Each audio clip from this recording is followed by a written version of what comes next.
চায়ের আসল স্বাদ শুধু MDHT প্লাস থেকেই আসবে। মাথায় দেখো লবঙ্গ এলাচ দিয়ে ভরপুর MDH টি প্লাস মশলা। MDH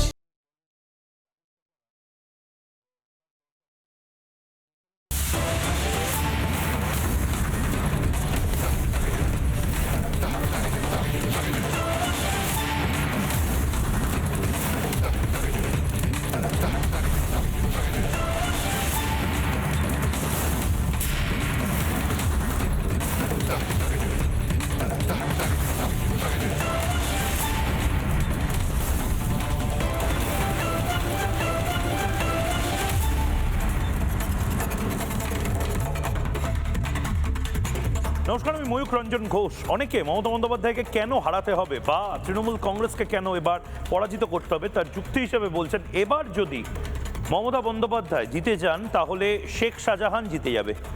এবার যদি মমতা বন্দ্যোপাধ্যায় জিতে যান তাহলে কুণাল ঘোষ বলবে আমি তো কোনোদিন প্রিজন ভ্যানে উঠিনি। এবার যদি মমতা বন্দ্যোপাধ্যায় জিতে যান তাহলে সারদার মতন কোনো দুর্নীতি হয়নি নাকি। এবার যদি মমতা বন্দ্যোপাধ্যায় জিতে যান আবার হয়তো পার্থ চট্টোপাধ্যায় হাসতে হাসতে তৃণমূলের মহাসচিব পদে ফিরে আসতে পারেন। এবার যদি মমতা বন্দ্যোপাধ্যায় জিতে চান হিন্দু ধর্মকে খুব সহজে হয়তো আবার গন্দা ধর্ম বলা যাবে। এবার যদি মমতা বন্দ্যোপাধ্যায় জিতে চান সায়নী ঘোষ আবার শিবলিঙ্গ নিয়ে কুৎসিত মন্তব্য শুরু করবেন। এবং এবার যদি মমতা বন্দ্যোপাধ্যায় জিতে যান বিশ্বাস করুন রোহিঙ্গারা দাপিয়ে বেড়াবে গোটা বাংলায়। অনেকে বলছেন যে এবার আর টেকা দায় হয়ে যাবে, এবার টিকতে পারবে না। অনেক বাঙালি বঙ্গীয় সনাতনী মূল নিবাসী তারা বলছেন এবার আমাদের ঘটি বাটি বিক্রি করে অন্য রাজ্যে চলে যেতে হবে, কারণ এবার যদি মমতা বন্দ্যোপাধ্যায় জিতে যান তাহলে বাঙালি হিন্দু তাদের আর থাকার মতন জায়গা থাকবে না, মূলত সীমান্ত লাগোয়া অঞ্চলগুলোতে। সে কারণে নাকি এবার মমতা বন্দ্যোপাধ্যায়কে হারানোর সিদ্ধান্ত নিয়েছে ভবানীপুরের মানুষ শুধু না, নন্দীগ্রামের মানুষ শুধু না, গোটা বাংলার প্রায় 180টি বিধানসভা এবং বিধানসভা কেন্দ্রিক ভোটাররা। আমি কেন 180টি বললাম তার কারণ মমতা বন্দ্যোপাধ্যায় নিজেও জানেন 60-এর নিচে মমতা বন্দ্যোপাধ্যায়কে নামানো যাবে না। মমতা বন্দ্যোপাধ্যায় নিজেও জানেন যে মমতা বন্দ্যোপাধ্যায় যাদেরকে দুধেল গাই বলেন, সেই দুধেল গাই বলে যাদেরকে ডাকা হয় সেই ভোটারদের একাংশ মমতা বন্দ্যোপাধ্যায়কেই এবার ভোট দেবেন। কারণ তাদের মনে একটা জুজু ঢুকে গেছে যে বিজেপি আসলে বোধহয় তাদের সমস্ত কিছু বন্ধ হয়ে যাবে। যদিও বিজেপি প্রায় 22-23টা রাজ্যে আছে এবং সেখানেও সংখ্যালঘুরা দাপিয়ে বেড়াচ্ছে। সংখ্যালঘুদের খাবার দাবার উৎসব সব কিছু চলছে, বেশি করে চলছে। তাদের পকেটে অনেক বেশি টাকা। বাংলার সংখ্যালঘুদের থেকে গুজরাটের সংখ্যালঘু তাদের অনেক বেশি টাকা। এই যে আজিম প্রেমজি উইপ্রোর মালিক, আজিম প্রেমজির মতন কয়েক হাজার লক্ষ কোটি টাকার উদ্যোগপতি বাংলা থেকে কোনো সংখ্যালঘুকে হতে দেখবেন না আপনি। আমরা এই স্বপ্নটাও দেখতে পাচ্ছি না। বড় কঠিন অবস্থা এই মুহূর্তে, কিন্তু এই কঠিন অবস্থার মধ্যে একটু হাস্যরস প্রয়োজন। এটাকে এখন আর আমি ভয়ের জায়গায় বা রাজনৈতিক ভীতির জায়গায় নিয়ে যাওয়া বলবো না। এবার আমি এটা দেখে বা আমাদের মতন যারা আপনারাও দেখছেন তারা এবার ফ্যাচ করে হয়তো হেসে ফেলবেন, খিক করে হাসবেন হয়তো এটা ভেবে যে তৃণমূল কংগ্রেস একটা অদ্ভুত জুজুতে, যারা জুজু দেখায় সবসময়, এই সংবিধান নষ্ট হয়ে গেল, এই সংবিধান থেকে এই শব্দ তুলে দেওয়া হলো, এই দেখো এই মুহূর্তে সব সংখ্যালঘুকে বাংলাদেশে পাঠিয়ে দেওয়া হলো, এই দেখো তোমাদের পাকিস্তানে পাঠিয়ে দেওয়া হবে, এই দেখো মাংস খাওয়া বন্ধ করে দেবো, এই জুজু জুজু জুজু জুজু, এই জুজু যারা দেখায় তাদের নিজেদেরই ওপর এবার ভর করেছে জুজু। আয়নায় গেলেও রাষ্ট্রপতি শাসন দেখছে, জানলায় গেলেও রাষ্ট্রপতি শাসন দেখছে, বিছানায় শুলেও রাষ্ট্রপতি শাসন দেখছে, সকালে উঠলেও রাষ্ট্রপতি শাসন দেখছে, জুতো বাঁধলেও রাষ্ট্রপতি শাসন দেখছে, হাওয়াই চটি পড়লেও রাষ্ট্রপতি শাসন দেখছে। রাষ্ট্রপতি শাসনের জুজু জাঁকিয়ে বসেছে তৃণমূল কংগ্রেসে। তৃণমূল কংগ্রেস এই প্রথমবার, এটা তৃণমূল কংগ্রেসের জন্য খুব খারাপ খবর। আমার এই খবরটা দিতে একেবারেই মন দিচ্ছে না, সায় দিচ্ছে না। খুব খারাপ খবর এই খবরটা। এটা শোনার পরে বা এই জিনিসটার সাথে আপনিও রিলেট করার পরে আপনি যদি তৃণমূল কংগ্রেস হন আপনারও মানে মাথায় আকাশ ভেঙে পড়বে। কারণ তৃণমূল কংগ্রেসের সব কিছু হলো দলনেত্রী মমতা বন্দ্যোপাধ্যায়। আর মমতা বন্দ্যোপাধ্যায়ের কনফিডেন্স বা আত্মবিশ্বাস যদি তলানিতে নয়, একদম চুরমার হয়ে যায়, ওপর থেকে নিচে যেভাবে আরজি করে আজকে লিফটটা ভেঙে পড়লো, মমতা বন্দ্যোপাধ্যায়ের কনফিডেন্স সেভাবে ওপর থেকে নিচে ভেঙে পড়েছে, চুরমার হয়ে গেছে কনফিডেন্স। এবং সেটা বোঝা যাচ্ছে মমতা বন্দ্যোপাধ্যায়ের এক একটা বাইট। আজকে মমতা বন্দ্যোপাধ্যায় যা বললেন, মমতা বন্দ্যোপাধ্যায় রাষ্ট্রপতি শাসন দেখতে পাচ্ছেন। বাংলায় নাকি রাষ্ট্রপতি শাসন, আর্টিকেল 356, অর্থাৎ রাষ্ট্রপতি বাংলার দায়িত্বে, সেটা ইতিমধ্যে দেখতে পাচ্ছেন। এটা সত্যি কথা, বাংলায় রাষ্ট্রপতি শাসন জারি হওয়ার একেবারে প্রয়োজন। কিন্তু রাষ্ট্রপতি শাসনটা জারি হয়েছে কোথায়? কোথায় জারি হয়েছে রাষ্ট্রপতি শাসন? রাষ্ট্রপতি শাসন মমতা বন্দ্যোপাধ্যায় দেখেননি হয়তো। অনেক কম বয়সে রাষ্ট্রপতি শাসন তৃণমূল নেতাদের অনেক কম বয়সে, মমতা বন্দ্যোপাধ্যায়ের অনেক কম বয়সে জারি হয়েছিল, যখন ইমার্জেন্সি চলতো। বাংলায় রাষ্ট্রপতি শাসন জারি করতে হবে না, তার আগেই মমতা বন্দ্যোপাধ্যায় হেরে যাবেন।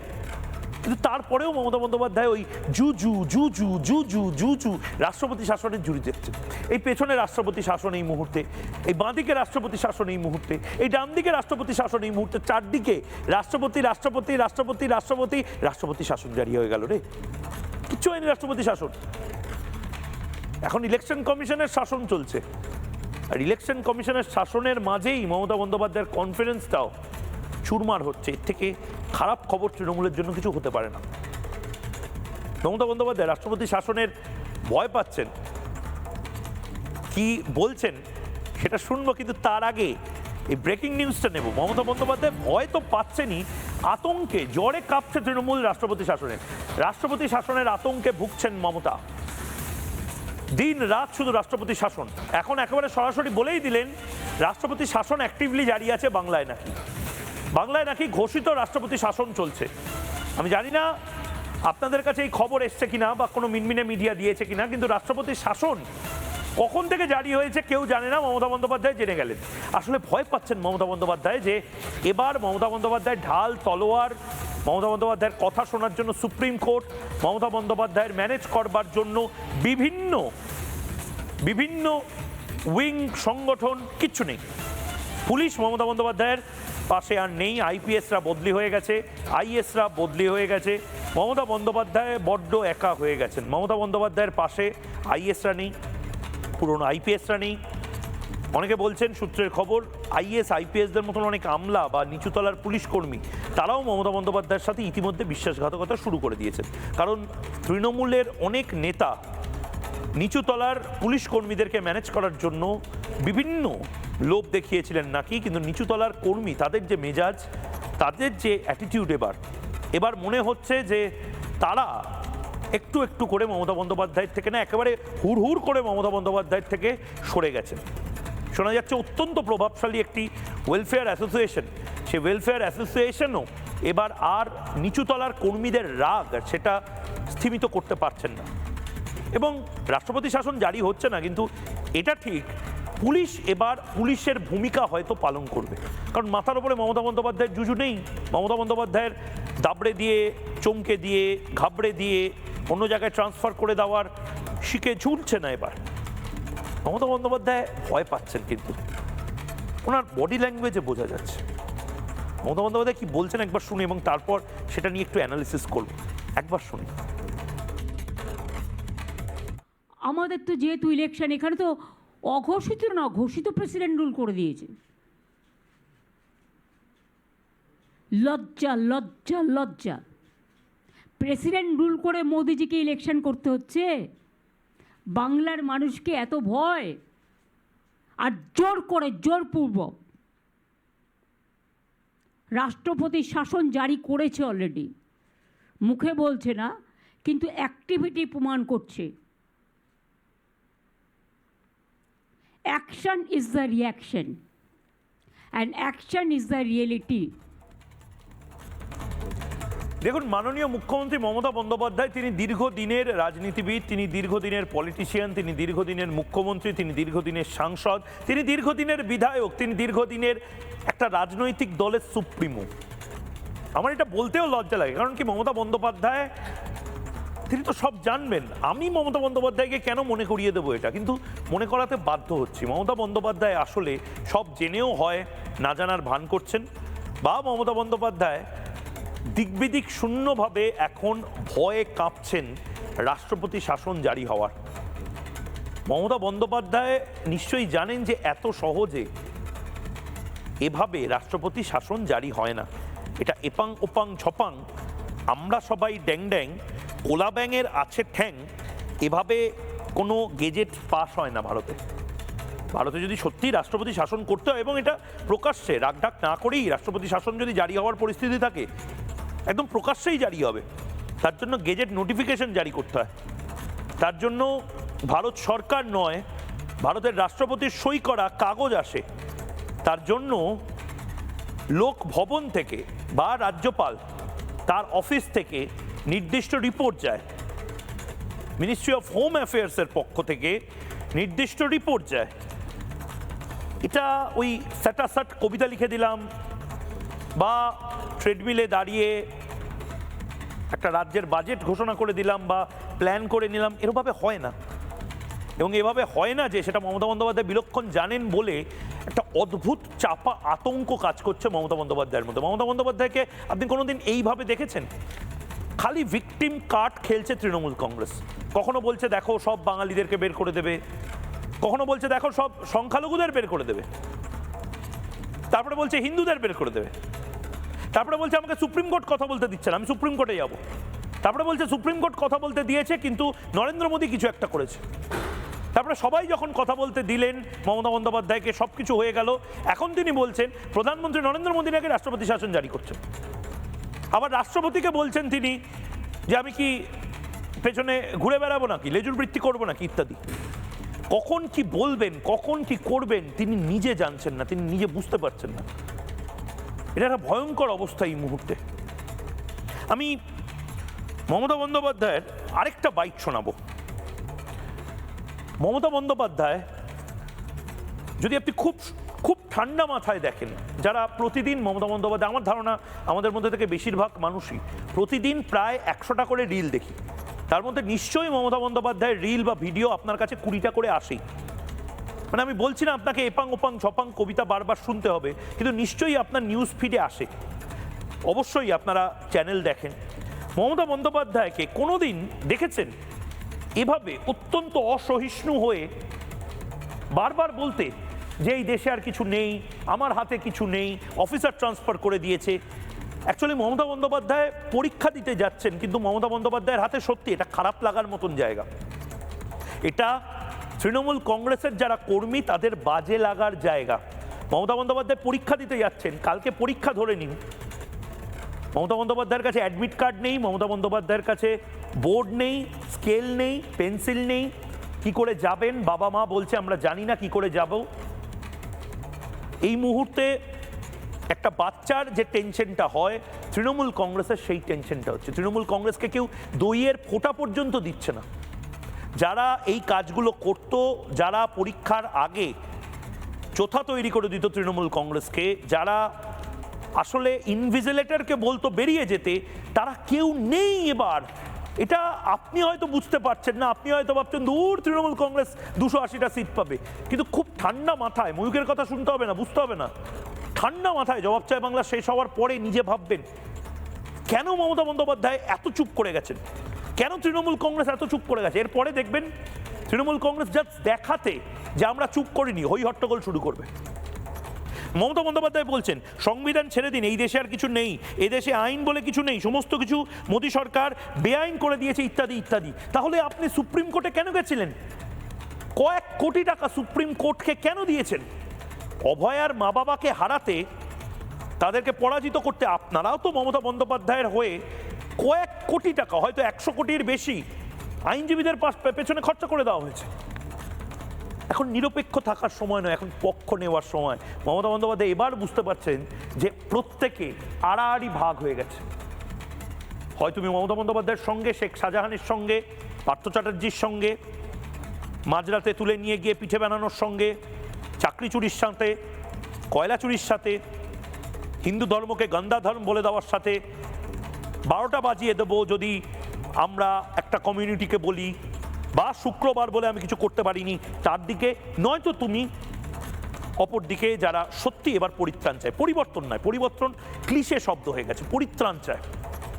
স্লোগানের মতন মহাভারতের শ্লোককে এই মুহূর্তে বাংলার মানুষ ব্যবহার করছে, পরিত্রাণায় সাধুনাং বিনাশায় চ দুষ্কৃতাং ধর্ম সংস্থাপনার্থায় সম্ভবামি যুগে যুগে। অন্য কোনো শ্লোক মুখস্থ রাখার দরকার নেই মনে করছে বাংলার মানুষ। একটাই শ্লোক, একটাই স্লোগান, পরিত্রাণ চাই। মমতা বন্দ্যোপাধ্যায় সংবিধান নেই এখন বলে দিচ্ছেন। দিগ্বিদিক শূন্যভাবে তৃণমূল কংগ্রেস কিছু একটা আঁকড়ে ধরার চেষ্টা করছে, কেউ পাশে নেই। সুপ্রিম কোর্টও বলে দিয়েছে যে না, আইন আইনের পথে চলবে, এবং মমতা বন্দ্যোপাধ্যায় মুখ্যমন্ত্রী হিসেবে যেটা করেছেন আইপ্যাক মামলায় সেটা তো ঠিক নয়। সুপ্রিম কোর্টের অবজারভেশন। কি করবেন মমতা বন্দ্যোপাধ্যায়? দেখুন তারা যে আচরণ করছে, ছেড়ে দিন, সংবিধান টংবিধান কিছু নেই এ দেশে এখন, আর কোনো আইন বলে কিছু নেই। টোটাল আইনটাকে মোদী সরকার বেলাইন করে দিয়েছে। মানুষ কার কাছে গিয়ে বিচার পাবে? বিচারের সব জায়গাগুলোকেই তো কিনে নিয়েছে, হয় জুজুর ভয় নয় লোভ। এই দুটো জিনিস দেশে কাজ করছে। কাজেই মোদির হাত থেকে দেশ উদ্ধার করা আমাদের প্রথম প্রায়োরিটি। বাংলার নির্বাচন আছে, সে তো আমরা লড়ছি, লড়ব। আমি এখনও মনে করি আমাদের তৃণমূল কংগ্রেস কর্মীরা তারা কিন্তু গণতন্ত্রে সবসময় এবং ইলেকশনের সময়, নির্বাচনের সময় তারা বুথে বুথে আমাদের বড় যোদ্ধা। মমতা বন্দ্যোপাধ্যায় বলছেন কার কাছে বিচার চাইবো? কেন সুপ্রিম কোর্টের কাছে যাবেন? এসআইআর আটকানোর জন্য সুপ্রিম কোর্টে গেছেন আপনি। সুপ্রিম কোর্ট বেনজির ভাবে কতক্ষণ কথা বলতে দিয়েছে, রাজনৈতিক পথসভার মতন করে আপনি কথা বলেছেন। আপনি যদি মনে করেন যে ভোট প্রসেসটা ঠিকভাবে হচ্ছে না, সুপ্রিম কোর্টে যান। আপনার যদি মনে হয় এসআইআর থেকে অনেকের নাম বাদ যেতে পারে, হয়তো সুপ্রিম কোর্টে যান। সুপ্রিম কোর্ট যদি বলে ভোট পেছাবে, হয়তো মমতা বন্দ্যোপাধ্যায় সেই ভয়টা পাচ্ছেন, এবং এটা কিন্তু সিরিয়াস ভয়। আমি দর্শকদের বলবো যে আপনারা নিশ্চয়ই জানেন যে 60 লাখ মতন মানুষজন তারা বিচারাধীন ছিলেন। তাদের মধ্যে থেকে অনেক মানুষ 20 লাখ 25 লাখ মতন তারা ফিরে আসছেন একটু একটু করে। 10 লাখ মতন হয়তো বাদ যেতে পারে। এটা পুরোটাই অ্যাজাম্পশন, এখন অবধি ফিক্সড ফিগার, সাপ্লিমেন্টারি লিস্ট কিন্তু ইলেকশন কমিশন দেয়নি। কিন্তু কেউ যদি চ্যালেঞ্জ করে বসে, যেরকম মোহাম্মদ সালিম চ্যালেঞ্জ করেছে, একজনকেও বাদ রেখে এবারের নির্বাচনে যাওয়া ঠিক নয়, সেরকমভাবে তৃণমূল কংগ্রেস যদি চ্যালেঞ্জ করে, এরকমভাবে 5-6টা যদি এসআইআর সংক্রান্ত মামলা সুপ্রিম কোর্টে দায়ের হয় এবং সেটাকে ক্লাব করে নিয়ে, ভালো করে বুঝুন, ক্লাব করে নিয়ে বলা, সুপ্রিম কোর্টের যারা মাননীয় বিচারপতি তারা বলতেই পারেন এতগুলো মামলা আলাদা আলাদা করে কি করে শুনবো। সবকটাকে একসাথে নিয়ে এসে যদি শোনার কোনো ডেট ফিক্সড হয় এবং সেটা যদি আমাদের যে নির্বাচনের ডেট তার সাথে মোটামুটি ম্যাচ করে যায়, তাহলে তো নির্বাচনটা স্টে হয়ে যেতে পারে। কারণ এর আগেও আমরা দেখেছি ইন্দিরা গান্ধীর সময় কোর্টকে ঢুকতে হয়েছিল নির্বাচনে, জেতা আসনে নাল অ্যান্ড ভয়েড হয়ে গেছিল। মমতা বন্দ্যোপাধ্যায় নিজে তো নন্দীগ্রাম নিয়ে মামলা করতে গেছিলেন শুভেন্দু অধিকারীর বিরুদ্ধে। উনি খুব বিলক্ষণ জানেন যে রাষ্ট্রপতি শাসন জারি হয়নি, কিন্তু রাষ্ট্রপতি শাসন কিন্তু জারি হতে পারে। নরেন্দ্র মোদী চান না, কিন্তু নরেন্দ্র মোদী কখনোই ইন্টারফেয়ার করবেন না যদি সুপ্রিম কোর্ট বলে যে না, ইলেকশনটা পিছিয়ে দাও। ইলেকশন কমিশনের একটা কনস্টিটিউশনাল বডি, ইলেকশন কমিশন যেরকমভাবে কাজ করছে সেরকমভাবে করুক। শুধু কোনো সরকার থাকবে না, কোনো কিছুর হেরফের হবে না, শুধু কোনো সরকার তৈরি হবে না, মমতা বন্দ্যোপাধ্যায় মুখ্যমন্ত্রী থাকবেন না। ময়ূক রঞ্জন ঘোষ, মমতা বন্দ্যোপাধ্যায় বা যে কোনো সাধারণ নাগরিক যে সুযোগ সুবিধা পায় বা তাদের যদি কোনো মামলায় ডেকে পাঠানো যায়, অ্যারেস্ট করা যায়, সব কিছু করা যাবে। এটার কি ভয় পাচ্ছেন মমতা বন্দ্যোপাধ্যায়? আজকে অনেক চিকিৎসক আমাদের সাথে রয়েছেন, স্বনামধন্য চিকিৎসক রয়েছেন, প্রার্থী রয়েছেন, অভিনেত্রী শর্বরী মুখার্জি, ডক্টর নারায়ণ ব্যানার্জি রয়েছেন, ডক্টর শারদ্বত মুখোপাধ্যায় রয়েছেন, ডক্টর রজশুভ্র ব্যানার্জি রয়েছেন, অনেকে রয়েছেন আজকে যারা এখন আর নিরপেক্ষ নয়। তারা বলছেন আমরা অন্যায়ের বিরুদ্ধে, অধর্মের বিরুদ্ধে পক্ষ নিচ্ছি, তাদের কাছে যাব। কিন্তু তার আগে মমতা বন্দ্যোপাধ্যায় আরেকটা ভয়ঙ্কর কথা বলছেন, আবার লোক উস্কে দিয়ে কথা, সীমান্ত দিয়ে টাকা, বন্দুক, ড্রাগ মাফিয়া ঢুকছে নাকি। এটা খুব বড় অভিযোগ। কোনো অঙ্গরাজ্যের কোনো মুখ্যমন্ত্রী যদি এই অভিযোগটা করে, অবিলম্বে ন্যাশনাল সিকিউরিটি অ্যাডভাইজার অজিত ডোভালের বা ভারতের সেনাবাহিনীর বা আমাদের এই মুহূর্তে যে সামরিক বাহিনী আছে তার একেবারে টপ বসদের এই মুহূর্তে বাংলার সীমান্ত সিল করে দেওয়া এবং অবিলম্বে ডেপ্লয়মেন্টের প্রয়োজন আছে। তার কারণ সীমান্ত দিয়ে যদি ড্রাগস, টাকা বা বন্দুক ঢোকে এবং সেটা মমতা বন্দ্যোপাধ্যায় জানেন, তাহলে এটা কিন্তু সিরিয়াসলি দেখা উচিত, হালকাভাবে দেখা উচিত না। মমতা বন্দ্যোপাধ্যায় যে কথাটা বলেছেন সেটা ভয়ঙ্কর কথা। কি বলেছেন মমতা বন্দ্যোপাধ্যায় একবার শুনবো। আর সব এখানকার লোক ক্যাডারদের চেঞ্জ করে দিয়েছে, এখানকার আইএস আইপিএসদের বা অন্যান্যদের। কেন জানেন? বাইরে থেকে টাকা ঢোকাবে বলে। বর্ডার থেকে টাকা ঢোকাচ্ছে, বন্দুক ঢোকাচ্ছে, ড্রাগ ঢোকাচ্ছে, মাফিয়া ঢোকাচ্ছে, দাঙ্গা করার চক্রান্ত করছে। আমি সর্বরিদিকে প্রথমে নেব। এই মুহূর্তে সর্বরিদি গাড়িতে রয়েছেন, নির্বাচনী কোনো অনুষ্ঠানের মাঝে রয়েছেন।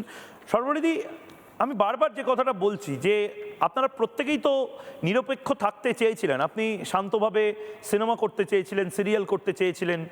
অনেক ডাক্তারবাবু এখানে রয়েছেন যারা ডাক্তারিটাই শুধু করতে চেয়েছিল। অভয়ার মতন মেয়েরা তারা মেডিকেল কলেজেই পড়তে চেয়েছিল। অনেকে রয়েছেন যারা সাংবাদিকতাই করতে চেয়েছিল, কিন্তু একের পর এক মিথ্যা মামলা তাদের বিরুদ্ধে দেওয়া হয়। অনেকে আবার রয়েছেন যারা শিক্ষকতাই করতে চেয়েছিল, তারা রাস্তায়, মানে একজন ডাক্তার বা ইঞ্জিনিয়ার বা টিচার তারা দিনের পর দিন ধর্ণামঞ্চে বসে রয়েছেন। এটা বেনজির হয়েছে তো এখানে। মমতা বন্দ্যোপাধ্যায় নিজে থাকতে দেননি তো নিরপেক্ষ। এখন পক্ষ নেওয়ার সময় এখনো কারা ইতস্তত বোধ করছে এবং তাদের বিরুদ্ধে আপনার কি বার্তা হওয়া উচিত? দেখুন, নিরপেক্ষ বলে রাজনীতিতে কিছু হয় না ময়ূক, কখনো হয় না। নিরপেক্ষ শব্দটার মধ্যে কোথাও একটা মানে এমন একটা পরিস্থিতি থাকে যেখানে দাঁড়িয়ে বোঝা যায় কোথাও একটা মিথ্যাচার আছে।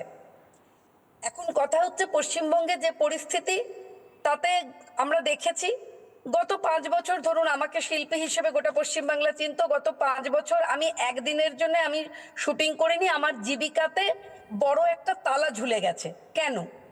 তার উত্তর কি মাননীয় মুখ্যমন্ত্রী দিতে পারবেন? পারবেন না।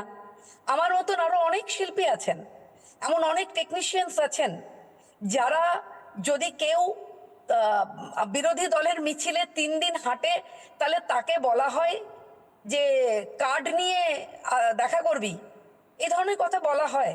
এবং সেটা মাননীয় মুখ্যমন্ত্রী জানেন, এমন নয় যে তিনি জানেন না। তো এখন কথা হচ্ছে যে দেখুন, আজকে উনি বলছেন, শুনলাম আপনার চ্যানেলে, যে টাকা ঢুকছে, অস্ত্র ঢুকছে।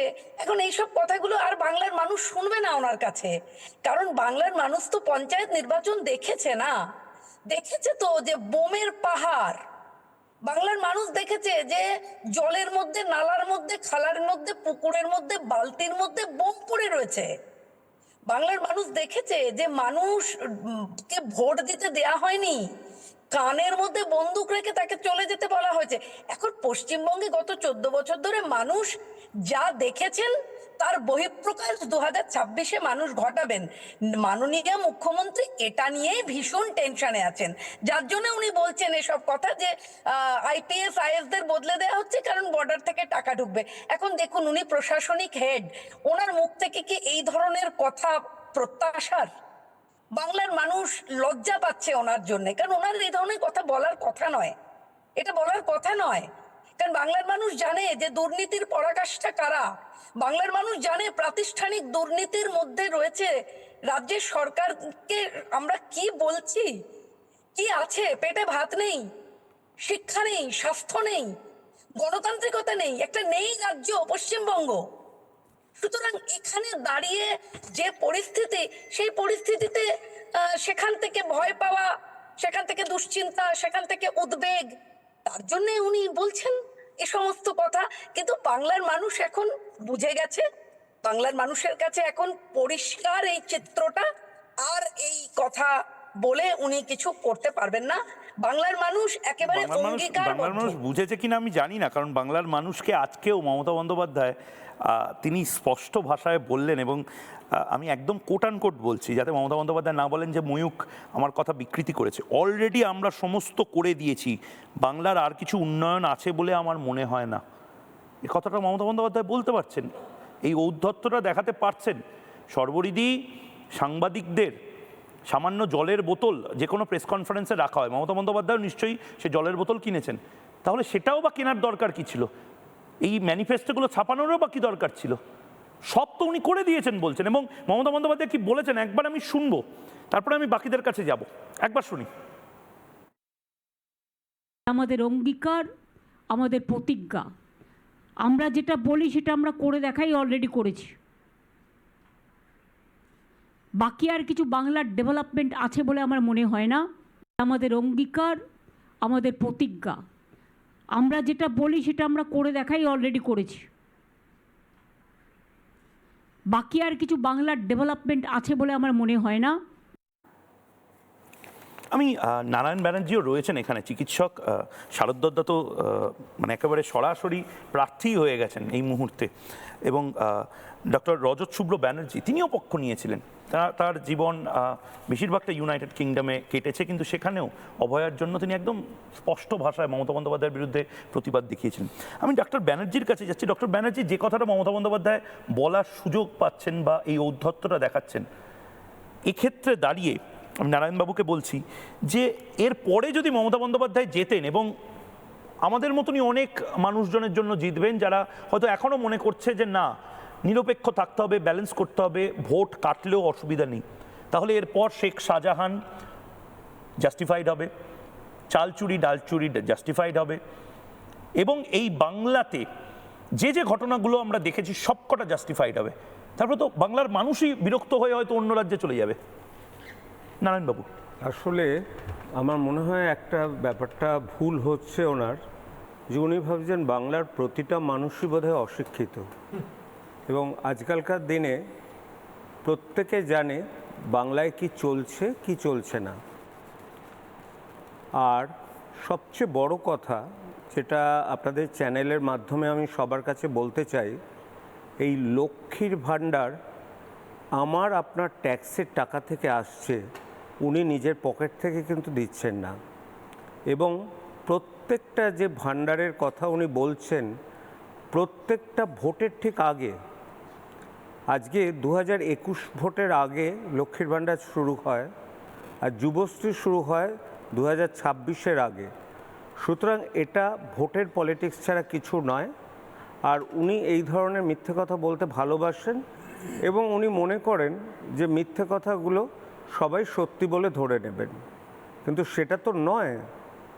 আমার মনে হয় গ্রাম বাংলার বেশিরভাগ মানুষ বুঝে গেছে যে কোনটা সত্যি কোনটা মিথ্যে, এবং পশ্চিমবঙ্গ যে পেছনের দিক থেকে তৃতীয় স্থানে, সেটা আমরা অলরেডি অল ইন্ডিয়াতে দেখে নিয়েছি। সুতরাং একটা কথা বুঝতে হবে, জনগণের রায় যেন প্রতিফলিত হয় ব্যালটের মাধ্যমে, এবং সেটা এনশিওর করার দায়িত্ব কিন্তু সেন্ট্রাল গভর্নমেন্টের, যাতে বুথের ভেতরে এবং বুথের বাইরে সেন্ট্রাল ফোর্স থাকে। সেন্ট্রাল ফোর্সকে জাস্ট প্রতিবারের মতো এদিক ওদিক ঘুরিয়ে ছেড়ে দেওয়া হয়। জয়নগরের মোয়া খাচ্ছে সেন্ট্রাল ফোর্স, শাড়ির দোকানে যাচ্ছে, ফুলিয়া তাঁতের শাড়ি কিনছে, এই জিনিসগুলো সেন্ট্রাল ফোর্স যাতে না করে, এবার এই জায়গাটাও তো দেখাটা উচিত। মানে আমি শারদদত্তবাবু এবং রজত শুভ্রবাবুর কাছে যাওয়ার আগে একবার জিজ্ঞেস করব আপনাকে, নিরপেক্ষ আপনারা, মানে আপনারা কেন, আমরা সবাই, আমরা খুব না প্রাইজি একটা ওয়ার্ড ছিল নিরপেক্ষ, খুব দামি একটা ওয়ার্ড, কিন্তু তারপরে দেখলাম যে সত্যি যেদিন অভয়াকে হত্যা করা হয়েছিল সেদিনও কিছু মানুষ নিরপেক্ষ ছিল না, যখন এই এভিডেন্সগুলো টেম্পার করা হচ্ছিল তখনও নিরপেক্ষ ছিল না। আজকে অভয়ার মা সিদ্ধান্ত নিয়েছে যে ক্ষমতায় থাকলে হয়তো ক্ষমতা, মানে এই যে ভয়ঙ্কর রকম শয়তানিটা হচ্ছে তার বিরুদ্ধে প্রতিবাদটা আরও জোরালোভাবে করা যাবে। কি কুচ্ছ আমি দেখতে পাচ্ছি অভয়ার মার বিরুদ্ধে, এটা নিয়ে আপনার কি স্ট্যান্ড পয়েন্ট? আমি কালকে বলেছি, আমি অভয়ার মাকে সম্পূর্ণ সাপোর্ট করেন, যে উনি যে স্ট্যান্ড পয়েন্ট নিয়েছেন সেটাই ঠিক, এবং যারা অভয়ের মায়ের নামে কুৎসা রটাচ্ছে তারা মানুষ নয়, অমানুষ। একজন মা তার মেয়েকে হারিয়েছে কোথায়? আমাদের কলকাতা শহরের বুকে মেডিকেল কলেজে কর্মরত অবস্থায়, এবং প্রথম 3 ঘন্টায় যা যা প্রুফ ছিল সব কিছু লোপাট করে দেওয়া হয়েছে শাসক দলের মদতে। এবং যারা এইসব ট্যাম্পার করতে সাহায্য করেছে তাদের আলটিমেটলি প্রমোশন করে দিয়েছে। সুতরাং এক্ষেত্রে তো আর কিছু হতে পারে না। একজন মা যেখানে বলছেন যে আমি এই পক্ষকে বেছে নেব, কারণ আমি মনে করি এই পক্ষ বেশি শক্তিশালী, শাসনে এদের আসতে পারে, অবশ্যই তারকেই মান্যতা দেওয়া উচিত। তার এগেনস্টে যারা কুৎসিত কথা বলছে তারা মনুষ্য পদবাচ্য নয়। আমি শারদ বাবুর কাছে যাব, কিন্তু শারদ বাবু, মমতা বন্দ্যোপাধ্যায় যেটা বলছেন সব তো করে দিয়েছি, তা এই যে করে দিয়েছেন উনি সব কিছু, সব উন্নয়ন হয়ে গেছে, এটা একদিকে বলছেন, এটা কি একটা ন্যারেটিভ, না আসলে মমতা বন্দ্যোপাধ্যায় এবার আর ম্যানিফেস্টোটা বানানোরও পরিশ্রম করছেন না, কারণ উনি দেওয়াল লিখন স্পষ্টভাবে বুঝতে পারছেন তৃণমূল কংগ্রেস হারতে চলেছে।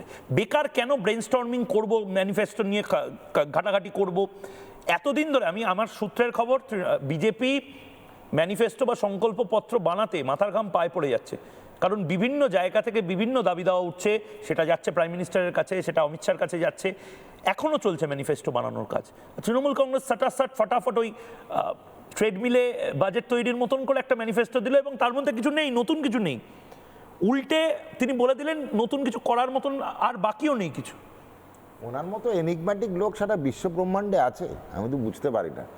একসঙ্গে 3-4টে নোবেল পুরস্কার ওনার পাওয়া উচিত। অর্থনীতি তো পাওয়াই উচিত, শিল্পতে তো পাওয়াই উচিত, শান্তি তো, এরকম ভালো শান্তিপূর্ণ রাজ্য তো কোথাও নয়, ওটা তো নোবেল পুরস্কার সবার আগে ওনাকেই দেওয়া উচিত। ময়ূক, তুমিও বহুদিন ধরে সাংবাদিকতা করছো, তুমি যখন ইংরেজি সাংবাদিক ছিলে, ইংরেজি পত্রকার ছিলে, তখন থেকে তোমার সঙ্গে আমার আলাপ। তুমি দুজনেই বড় হয়েছি কিন্তু মমতা বন্দ্যোপাধ্যায়কে দেখে। রাজনীতিবিদ মমতা বন্দ্যোপাধ্যায়ের সম্বন্ধে আমার একটাই কথা বলা, আমি বলবো সত্যি স্বীকার করার মতো, ওনার মতো রাজনীতি বা পলিটিক্স খুব কম লোকই আমরা দেখেছি।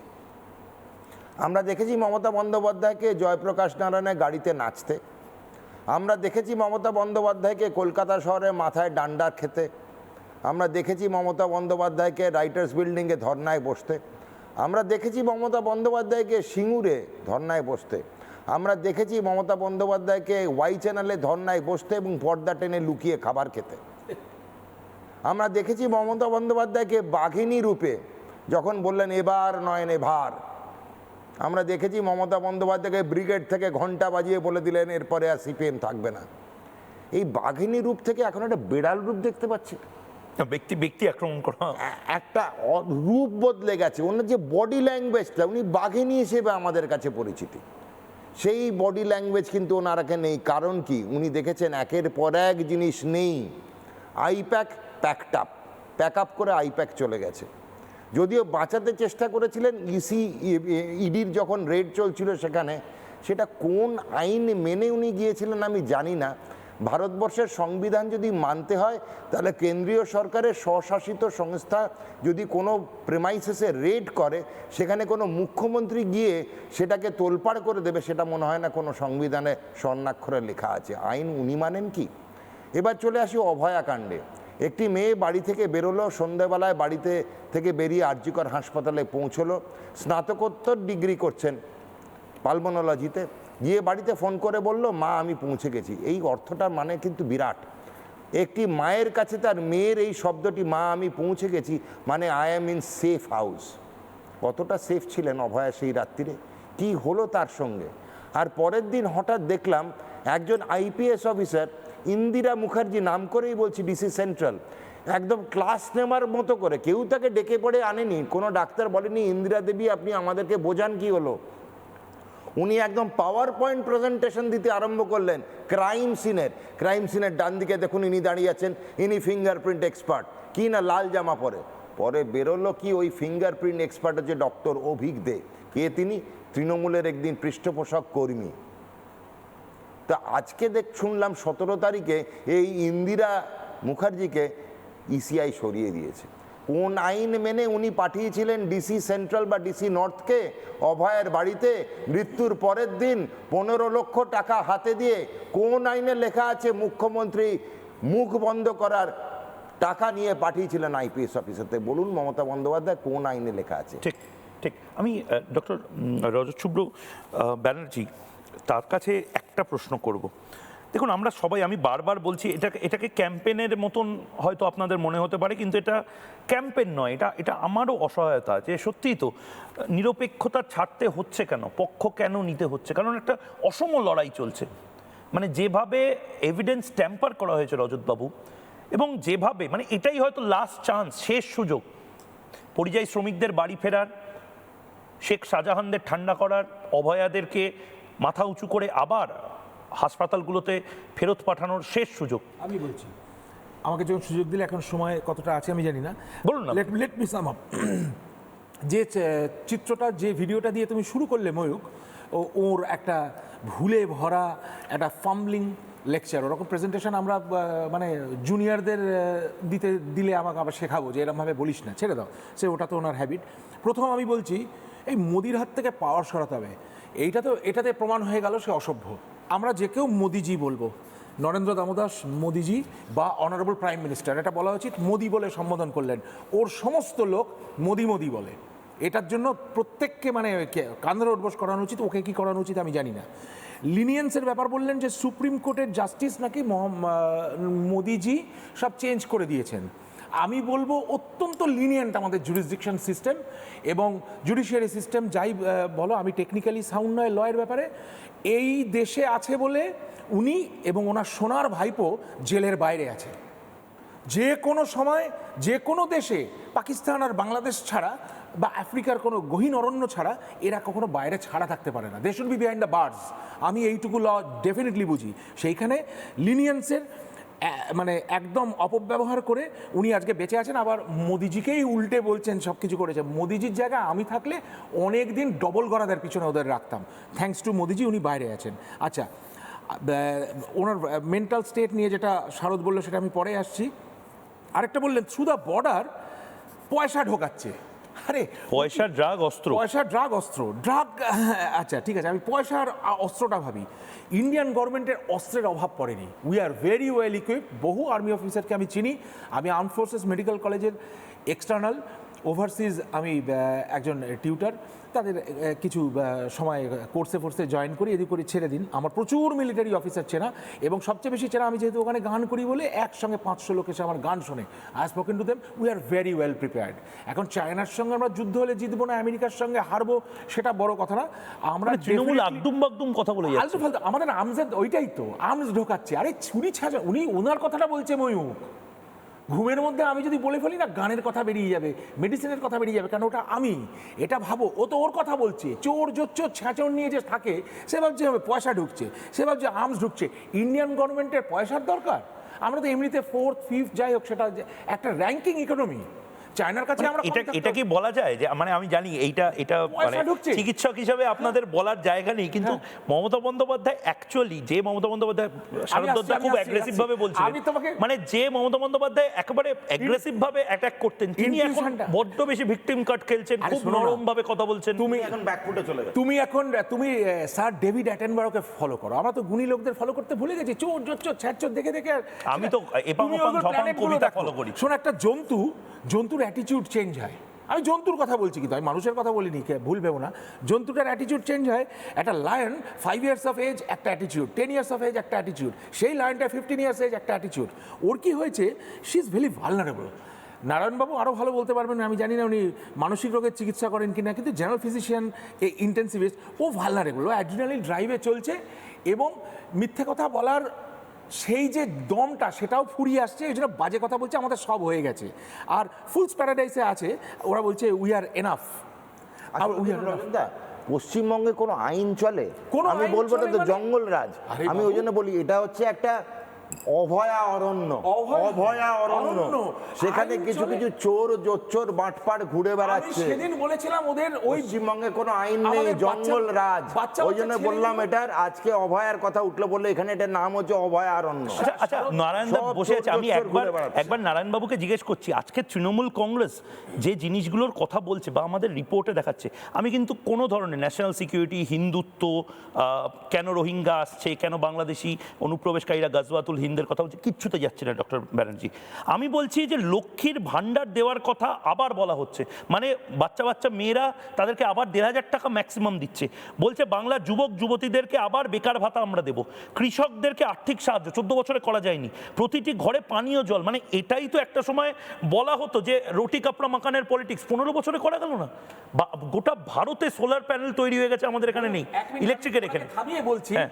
এই তো উনি তো বললেন আমরা সব করে দিয়েছি, আবার এখন এখানে জল আর 1,500 করে পনেরো সব করে দিয়েছি। না, এগুলো হচ্ছে অ্যাডিশনাল, মানে যা যা প্রথমে বলেছেন তোমার কিছু নেই, তারপরে একটু হয়তো বলেছেন নারায়ণবাবুর কাছে দেখাতে গেলে হয়তো বলবেন ঠিক আছে একটু ভিটামিন ট্যাবলেট। নারায়ণবাবু লাল শার্ট পরে আছে, আচ্ছা নারায়ণবাবু উত্তর দিতে পারছে না, লাল শার্ট নারায়ণবাবুর থেকে উত্তর নেই, কি বলবেন? এটা তো আমি বললাম যে এটা মানে ডোল পলিটিক্স, জাস্ট আমি যার জন্য বললাম 2021-এর আগে লক্ষ্মীর ভাণ্ডার শুরু হয়, যুবশ্রী শুরু হয় 2026-এর আগে।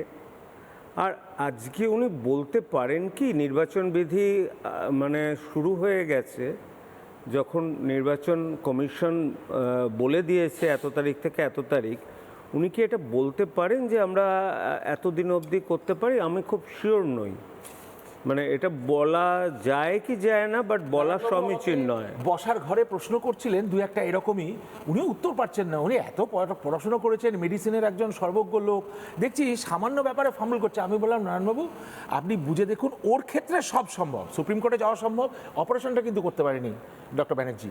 হ্যাঁ, থিয়েটারে ঢুকে অ্যানাস্থেসিয়াটা দেয়নি, ওটা ভাগ্য ভালো। অঙ্কোলজি কতটা জানে আমি জানি, ইনজেকশন ঠিকমতো কেউ দিতে পারে না, শারদাতের ব্যাপারটা নার্সিংটা উনি জানেন, বলেছেন দুদিনের নার্সিং। কিন্তু মমতা বন্দ্যোপাধ্যায়ের কোথাও একটা টেনশন হচ্ছে, এটা তো বোঝা যাচ্ছে। কারণ এইবার আমি একবার দেখাবো নাম বাদ নিয়ে, মমতা বন্দ্যোপাধ্যায় ইলেকশন কমিশনার নন, উনি বারবার করে নাম বাদের সংখ্যাটা খুব বাড়িয়ে বলছেন, এটা অনেকে চমকে যাচ্ছে। 1,20,00,000 যদি নাম সত্যি বাংলায় বাদ যায়, তাহলে কিন্তু শাসক দলকে কার্যত রাস্তায় বসতে হবে। কারণ কোনোদিন কোনো বিরোধী তারা মৃত ভোটার বা অনুপ্রবেশকারীদের ভোটটা পায় না। মানে আজ যদি সিপিএমও হতো, সিপিএমও পেত না, বিজেপি পাবে না। মমতা বন্দ্যোপাধ্যায় নামবাদ নিয়ে কি বলেছেন একবার শুনবো এবং তারপর প্রতিক্রিয়া নেব। আমি যতদূর শুনেছি 22,60,00,000 মধ্যে করা হয়েছে, তার মধ্যে 10 লক্ষ বাদ দেওয়া হয়েছে, এটা আমি শুনেছি, আপনারা ক্রস চেক করবেন। এবং বেশিরভাগ বাদ গেছে মুর্শিদাবাদ, মালদা এবং উত্তর দিনাজপুর থেকে, পার্টিকুলার একটা কমিউনিটিকে টার্গেট করে। হিন্দুদেরও অনেকের নাম বাদ, রাজবংশীদের নামও বাদ, মতুয়াদেরও অনেকের নাম বাদ। এরা হচ্ছে বকধার্মিক, ধর্মের নামে বাতুলতা করে। শারদবাবু কি বলবেন, উনি এত কিছু জেনে যাচ্ছেন কি করে? এখন অব্দি ইলেকশন কমিশন নিজের লিস্ট প্রকাশ করতে পারেনি। নামবাদের বাদানুবাদ কি করে লাভ আছে? তো সব ধ্রুব সত্য, উনি নিজেই এখন স্বীকার করছেন একটি পার্টিকুলার কমিউনিটি। 1 কোটি যদি নাম বাদ যায়, সিরিয়াস রাস্তায় বসে যাবেন, সিরিয়াস প্রবলেম। দুটোর অঙ্কটা মাথায় রাখতে হবে, 42.1% and 38.9% ভোট, ভোটের তফাৎ বেশি নয়। এতগুলো যদি সত্যি 1 কোটি নাম বাদ যায় এসআইআরে, প্লাস আমরা we are closing the gap, ভারতীয় জনতা পার্টি গ্যাপ ক্লোজ করছে। 3 নম্বর হচ্ছে এই যে জনজাগরণ তৈরি হয়েছে, সচেতনতা তৈরি হয়েছে, সেখানে কিন্তু লোকের মন পাল্টাচ্ছে, একটা বদলের হাওয়া এসে গেছে। এই তিনটের যদি আমি পাটিগণিত কষি, উনি কিন্তু রাস্তায় বসে গেছেন, তার প্রতিফলন দেখতে পাচ্ছি ওনার বডি ল্যাঙ্গুয়েজে। এই বাঘিনী মমতা বন্দ্যোপাধ্যায়কে আমার দেখতে খারাপ লাগছে। আমি একবার নারায়ণবাবুকে জিজ্ঞেস করছি, নারায়ণবাবু এই যে অভয়ার ক্ষেত্রে দাঁড়িয়ে যে বারবার আপনি প্রশ্ন তুলেছিলেন ইডি সিবিআই নিয়ে এবং পুলিশের ভূমিকা নিয়েও, আজ আপনাকেও তো অনেকে সোশ্যাল মিডিয়াতে বলছে যে আপনিও হয়তো নিরপেক্ষ থাকলেন না, ঠিক আছে, কিন্তু আপনার প্রশ্নের ধার কমে যাবে। না, আমি তো ডেফিনেটলি মনে করি যে সিবিআই যদি একটু তৎপর হয়, তাহলে অনেক আগেই কিন্তু অভয়কাণ্ডের বিচার হয়ে যেত এবং যারা দোষী তারা বিহাইন্ড দ্য বার থাকতো। এটা কেন এত দেরি হচ্ছে সেটা কিন্তু আমার প্রশ্ন সেন্ট্রাল গভর্নমেন্টের কাছে। কেন সিবিআই ইডি এত কিছু তথ্য পেয়েও কেন তাদের এগেনস্টে ব্যবস্থা নিচ্ছে না, এই প্রশ্নটাই আমি করতে চাই। তাহলে কি যে সেটিং তত্ত্ব নিয়ে অনেকে বলছেন সেটা কি মান্যতা পাচ্ছে? না, সেটিং নিয়ে আমি এটা বা 30 seconds পরে নিন রজত। আমি জাস্ট এটা বলতে চাই, সেটিং নিয়ে এখন আর কথা বলে লাভ নেই নারায়ণবাবু। আমি আপনাকে গ্যারান্টি দিয়ে বলছি, শারদদাতে আমাকে সেকেন্ড করবে, সেটিংয়ের কোনো ব্যাপার নেই। মোদিজি অত্যন্ত বিচক্ষণ ব্যক্তি, সেন্ট্রাল গভর্নমেন্ট ওনার প্রত্যেকে আমাদের চেয়ে ইন্টেলিজেন্ট, ওরা অনেক ভেবে চিনতে, এটা একটা নুইসেন্স নিয়ে খেলা, আগুন নিয়ে খেলা, পেট্রোল বোম নিয়ে খেলা, বাচ্চাদের ব্যাপার নয়। তাই জন্য, তা নাহলে অনেক দিনই অনেক ব্যবস্থা হয়ে যেত। তবু আমি বলবো সেটিংয়ের তথ্য দাঁড়াচ্ছে না এইখানে। খুব একটা এত জঘন্য, এই যে বলছে না আর্মস ঢুকছে, মানি ঢুকছে, এইরকম নুইসেন্স স্টেটমেন্টওয়ালা লোক, তাকে ডিল করা খুব মুশকিল, এবং এতদিন করা হয়নি। সে অনেকটা বেড়ে গেছে ক্যান্সার, একটা ক্যান্সারের এমন স্টেজে আছে শারদদাতের সাবজেক্ট, আর কিছু করা যাচ্ছে না এখন, প্যালিয়েটিভ ট্রিটমেন্ট ছাড়া উপায় নেই, বা আমি জানি না এর একদম advance stage of Mamata cancer. Bandyopadhyay আজকে অদ্ভুতভাবে গোটা বাংলায় আজকে এই ক্লিপটা হয়তো ভাইরাল হবে।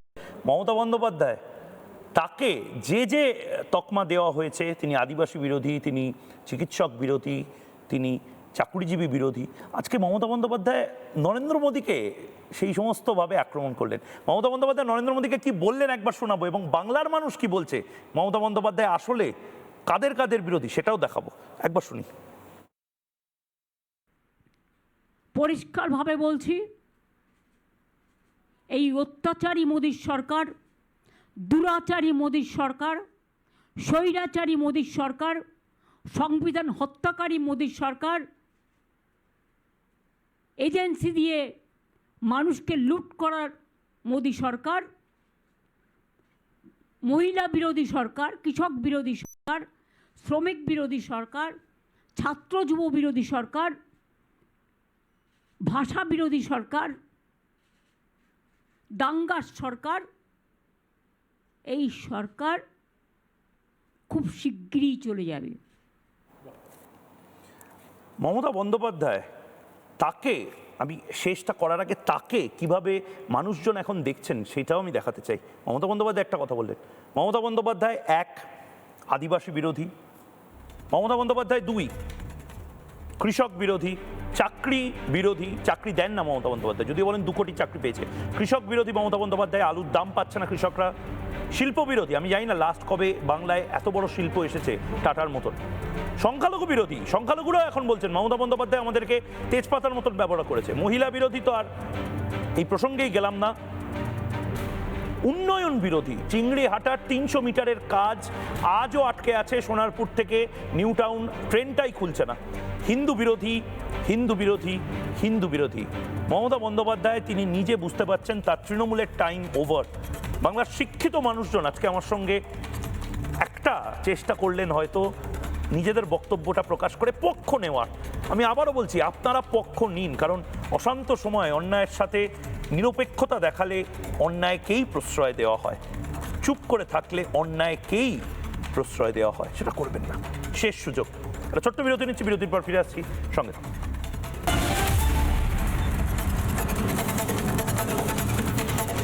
স্বাস্থ্য আর নিউট্রিশন পাবে, শরীরও স্ট্রং হবে, অল্প খেলেই পেট ভরে, ডাইজেশন ঠিক রাখে। MDH সোয়াটিন, আসল প্রোটিন। MDH